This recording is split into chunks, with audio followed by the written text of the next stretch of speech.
Let's talk about MRI in musculoskeletal diseases. So let's get my whiteboard, get a good view. Yes. Okay. So in this video, I'm going to talk about the use of MRI in musculoskeletal diseases. Oh, my handwriting is going berserk. I think I should go for a better handwriting. Okay, so MRI in musculoskeletal disease. So first, let's talk about the conditions that can be diagnosed, and then we'll talk a bit more about those conditions, maybe how to use the MRI in those conditions.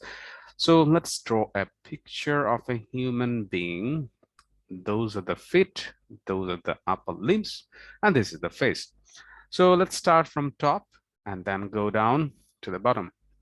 At the top, with MRI, you can detect the osteonecrosis, such as osteonecrosis of jaw in patients taking bisphosphonates.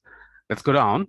We can detect the cervical spine disease, such as if there is any disc prolapse, if the disc is compressing on any roots, or if the disc is compressing on the cord, or if there is spinal canal stenosis. We can detect all of those with MRI of the cervical spine. Then let's go to the upper limb and the shoulder. There is a rotator cuff. So if there is any rotator cuff tear, if there is any bursitis around the rotator cuff or any tenosynovitis, you can detect through the MRI. Additionally, in the hand and wrist, you can detect the synovitis, especially in the early stage with MRI. And we will have a bit more on this topic, the synovitis, because it's so important. So let's keep it for later, but let's go through all the conditions that can be diagnosed by MRI first.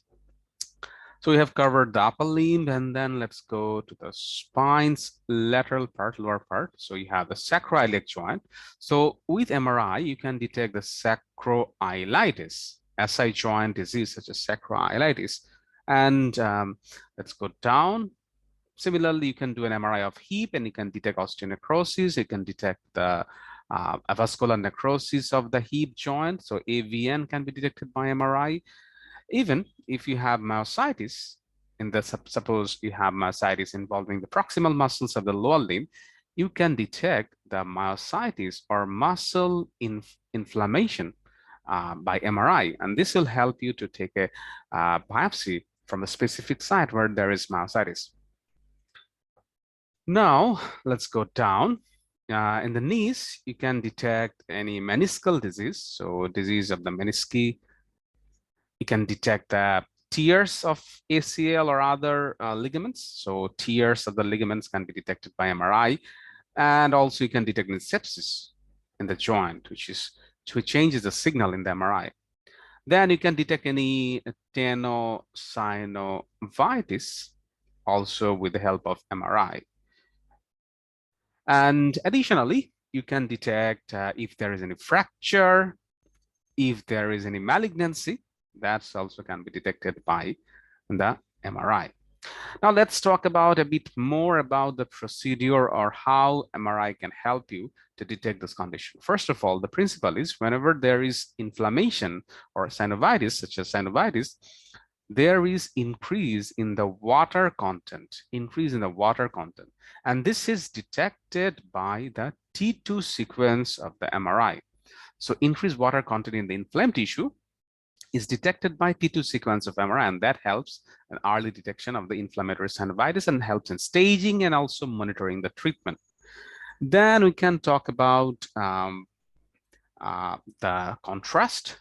So sometimes we can use contrast such as gadolinium based contrast or gadolinium contrast. This increases the sensitivity of detection of synovitis.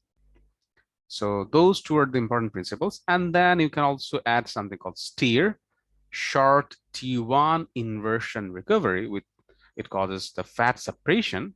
And this helps identification of the inflammatory conditions of the joints. Inflammatory conditions of the joints.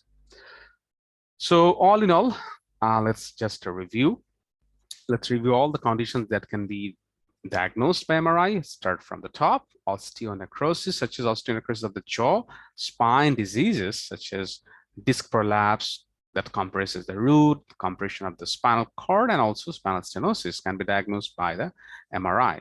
Then on the upper limb, in the upper limb, you have rotator cuff tear, rotator cuff inflammation, bursitis. You can detect all of those. You can detect synovitis of the small hand joints. Then on the SI joint, you can detect the tenosynovitis. You can in the SI joint, you can detect the inflammation, so sacroiliitis, and then you can detect the avascular necrosis. You can detect myositis. You can detect any knee joint disease such as meniscal damage or ACL tear. Even you can detect sepsis involving the joint. You can detect malignancy. You can detect a fracture. You can detect the tenosynovitis. And the principles I said is synovitis increases the water content that is detected by the T2 sequence of the MRI.